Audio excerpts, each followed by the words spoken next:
B and P are examples, and met, bet, pet, nit, bit, pit, meet, beat, peat. He does it.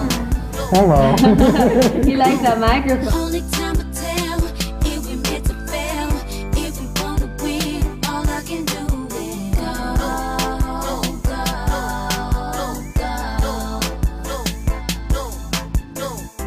Sometimes you won't know where life is gonna take us, but I know you better be about business, and you gotta stay on your paper. Everybody got work, but do you really know what work? We learned about cue speech shortly after we found out our son was deaf, and it came from a program called Beginnings.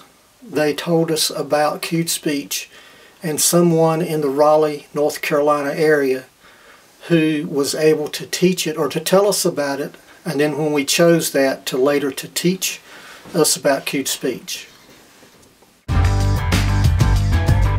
Why don't I give a quick rundown? Okay.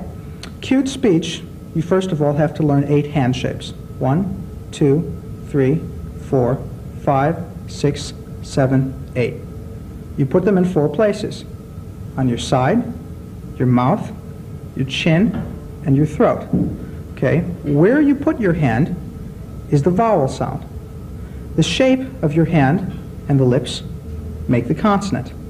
So this hand shape is T, M, and F, T, M, and F.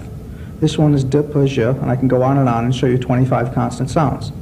Where you put them again, vowels, E, O, and so forth, and you memorize it. Though it looks very difficult, I can cue very fast. Learn quickly, learn fast. It takes about 20 to 30 hours to learn to cue. And that's because there are really 40 sounds in all of English. And whether you say hickory, dickory, dock, the mouse ran up the clock, you can cue anything. We can cue in Hebrew. You can cue in other languages. It's been converted to 15 or 16 languages. And it's very easy to learn since it's a closed set. And it's always near the face so you're not distracted. Mm-hmm. You're always watching the lips. Since the lips, in fact, are a vital part of it, you can't really understand cued speech if you aren't watching the lips. But the lips...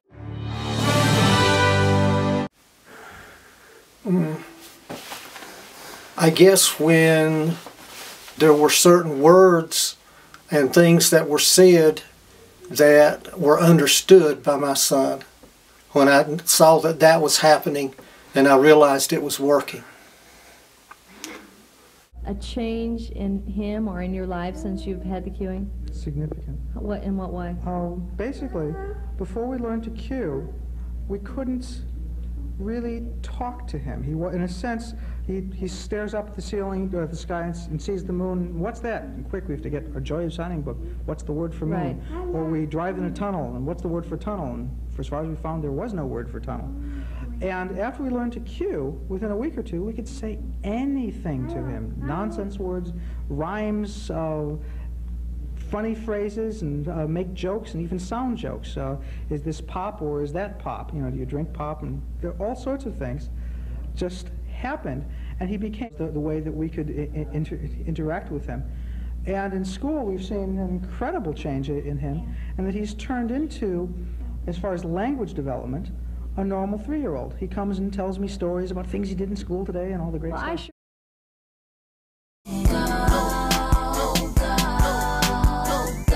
What do you think your role is in enlightening the deaf community to this? Well, we're proud of our role as kind of spearheading it here. There's been a great deal of interest since we've started this about a year and a half ago. And it's our hope to see this integrated as an option in a total communication package in many of the schools in this area. The parents' involvement. The administration will not do it alone. They always claim there's no money, they can't afford it, there's no resources. Only with parent pressure can the cueing child get the proper education and be able to be mainstreamed in the school system. Because when the child goes out, when they're grown, they've got to be able to live in either world, the hearing world or the non-hearing world. And it should be them, it should be the child or the young person who can choose either way. They should not be forced into either one of the cultures.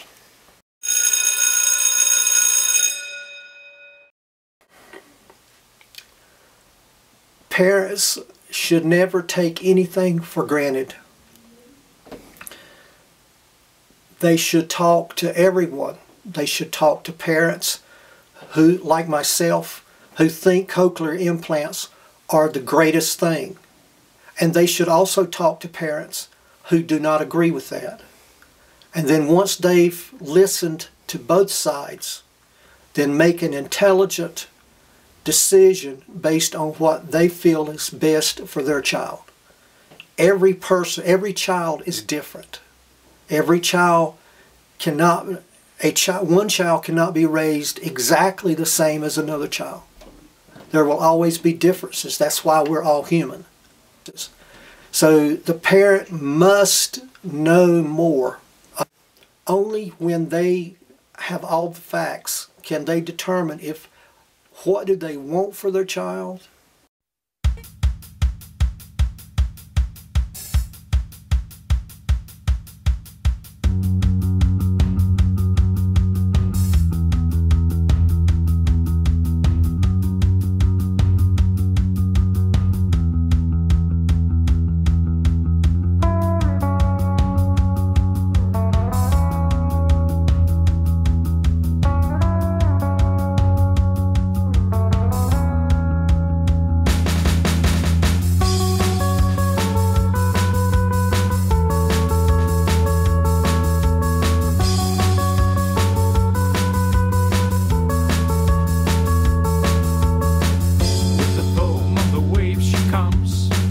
They were right, will collide.